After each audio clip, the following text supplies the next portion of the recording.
बिस्मिल्लाहिर्रहमानिर्रहीम। अस्सलाम वालेकुम नाज़रीन, आज की वीडियो में हम आपको ईद उल अज़हा पर होने वाले वो फ़वाइद बताएंगे जो कि दुनियावी तौर पर हैं।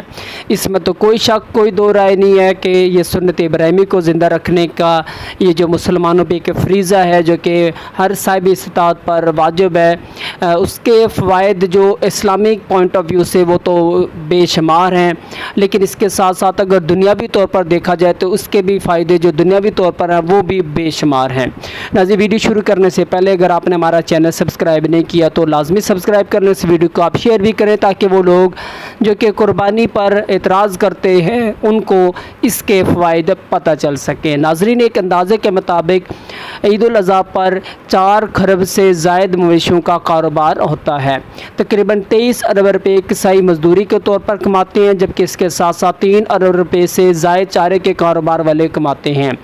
न सिर्फ यही बल्कि पाकिस्तानी कारोबार की दुनिया में सबसे बड़ा कारोबार ईद उल अज़हा पर ही किया जाता है। नतीजा इसका ये निकलता है कि गरीबों को मजदूरी मिलती है, किसानों का चारा फ़रोख्त होता है, देहातियों को मवेशियों की अच्छी कीमत मिलती है जिससे वो सारा साल अपना गुजर बसर करते हैं। अरबों रुपए गाड़ियों में जानवरों की ट्रांसपोर्टेशन, उनको मंडियों तक लेकर जाने, मंडियों से घर तक लेकर जाने में किराए की मद में वसूल किए जाते हैं। बाद गरीबों को खाने के लिए महंगा गोश्त मुफ्त मिलता है जिसे वो कई दिन तक गुजारा कर सकते हैं।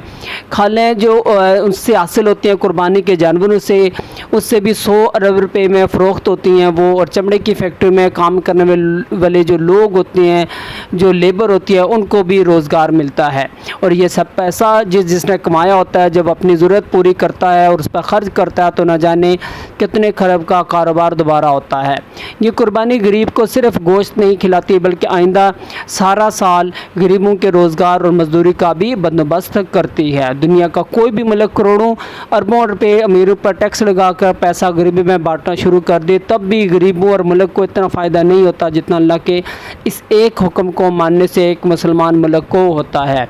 इकोनॉमिक्स की ज़बान में इसे सर्कुलेशन ऑफ वेल्थ कहते हैं और ये एक ऐसा चक्कर इससे शुरू होता है जिसका हिसाब लगाने पर अक्ल दंग रह जाती है कि अल्लाह के एक हुक्म में मुस्लिम ममालिक को और आम जो मुसलमान अवाम होते हैं उनको कितना फ़ायदा होता है। नाज़रीन, आप इस वीडियो को शेयर कीजिएगा ताकि ज़्यादा से ज़्यादा लोगों को ईद कुर्बान पर जो कुर्बानी की जाती है उसके दुनियावी फ़वाइद का पता चल सके। और हमारे चैनल को सब्सक्राइब करें।